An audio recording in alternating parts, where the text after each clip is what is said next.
In today's video, we will discuss self-esteem and its relationship to domestic violence. In many cases, self-esteem and domestic violence go hand in hand. Low self-esteem can be brought on by a variety of factors and can be a serious issue for women and men who are victims of domestic violence. Contrary to what many believe, domestic violence is not just about physical violence. It can also include sexual abuse, emotional abuse, financial abuse, and stalking. Basically, domestic violence offenders always feel the need to be in control of their victims. The less in control an offender feels, the more they want to hurt others. If victims of domestic violence have low self esteem, it can cause them to stay in an abusive relationship. This can lead to serious injuries and even death.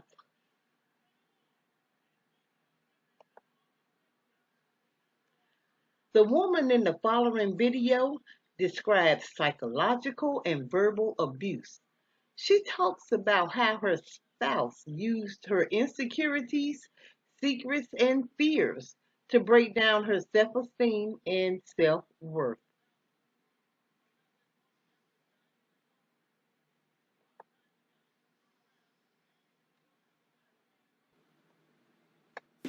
Verbal and emotional abuse is quite traumatizing.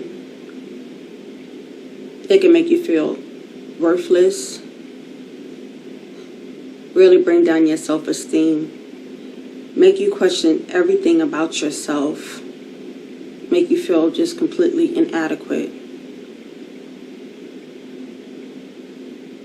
I am a survivor. And I've probably mentioned this before about psychological or verbal abuse and how it can really affect people. Let me tell you how it affected me.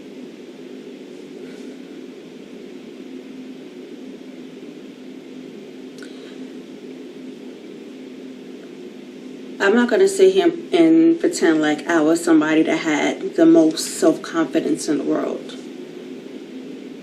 I thought I was smart. I was really building on my success. There was things in my life that I was proud of. When I met him, I was still rather young. When we got together, I was in my mid-20s. So I was still really just finding myself in my way in the world and in my career and things like that. And yes, I did have some insecurities. And since me and him were such great friends, and I shared so much with him, like the most intimate of thoughts and my dreams, my fears, everything, when it was time to flip the script, he had so much ammunition. I didn't know that he was taking stuff and he was like really holding on to it. I did realize though that he was a really attentive guy. I was like, wow, of all the men that I ever dated or I've been with, you really listen very well. Like you really are a great listener. I was like, wow, it's a great quality, like he was very in tune. I would mention a friend's name and he would say, well, didn't she do such and such? I'm like, yeah, you do remember I told you that. Or I would say something. He's like, I remember you said blah, blah, blah. I'm like, wow. Until it came to the point where he took the things I said and he threw it in my face. So if I said, I know my friends love me and, sometimes it's hard for them because they have their own lives. And he goes, your friends don't really give a fuck about you. They don't give shit about you. Let me explain to you why. You remember when you said, oh, girl said this or did that? Or you remember when you had this event and she didn't come up? Or she didn't attend and didn't even call you? Do you remember this, that? And he would throw things in my face. And it was like, that analogy where they say, you have an angel on one shoulder and you have a devil on another. Well, he was that devil that was feeding me negativity. It was nobody liked me. No one gave a F about me. That I was alone in this world. Even if I left to, nobody would want me. Like I was damaged goods. It was just all of this negativity, and it was being fed to me constantly. And even though I would defend myself, those words, they would linger. They would linger. I would hear them in my sleep when I'm walking down the street. And after hearing it so often, I mean for months and years, part of me started feeling worthless and stupid. And what was I thinking? And maybe nobody does want me. And, maybe I don't really have true friends. And, maybe my family really don't care about me. It became truths. And I really do believe that controlling someone through their mind is quite powerful. Controlling them through violence is powerful as well. Controlling them through fear is powerful. And he used all these different techniques to keep me in line. As he said, I gotta keep you in your place. You don't know anything. But looking at it from the outside, I can talk about it. But when I was in it, it was really hard for me to see these things clearly because my mind was so muffled. On one hand, this was my best friend, someone I love, someone that I shared intimacy with, emotionally and physically. This was like I was really connected with him. We had children. I mean, this was like that. And then at the same time, I was dealing with this extreme negativity and abuse. And I didn't know how to balance it or juggle it. And I didn't even realize that I didn't need to. Okay? Like in my mind, I felt like I had to figure out how to juggle it. How to juggle his moods. How to juggle this. How to make it work.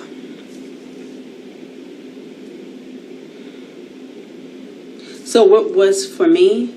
It was many different things that got to the point where I said, I can't do this anymore. I mean, I got real low, like so low where I was just like, I can't even exist anymore. Like I was at the lowest of my low because I was just so broken and I was alone. I was isolated from everyone going through all of this, like physically isolated by hundreds of miles, but also emotionally isolated because people stopped calling, people started reaching out to me, and so it was just really just me dealing with these demons basically, and it was hard to manage. And I thank God, like literally thank God for helping me through it. I think the angels and the people who's come into my life, many who are strangers, who really helped me through it. And I thank my babies because I could look at them and there was so much love. And I knew I had to live for my babies. And I had to live healthy for my babies.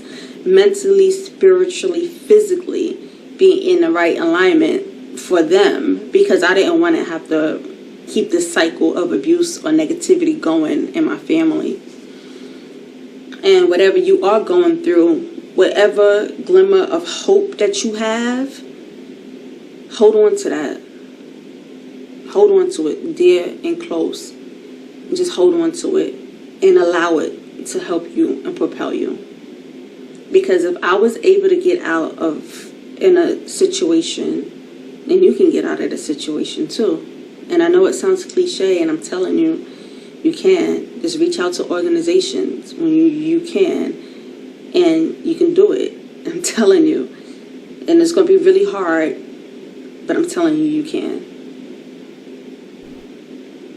If you find you do not have the strength or power to find your own self again, the education and prevention programs at Life Skills Academy can help. Go to lindamcqueen.org. The page will open up to Life Skills Academy. Again, go to lindamcqueen.org. The page will open up to Life Skills Academy. While you're there, please take advantage of our forums, chats, group meetings, webinars, and hangouts. If you have any questions, please email us. A link to the website and email address will be provided below. A certificate of completion will be issued upon completion of any course taken with Life Skills Academy. Again, if you decide to take a course with Life Skills Academy, a certificate of completion will be issued. Life Skills Academy provides a platform for domestic violence survivors to share stories, heal wounds, and find their way back to themselves. Create your own group in the forum today. Go to lindamcqueen.org. The page will open up to Life Skills Academy. Please leave your comments and subscribe. Remember to like and share. And if any of you can donate to this channel, please do. Go to lindamcqueen.org to make your donation. Thank you.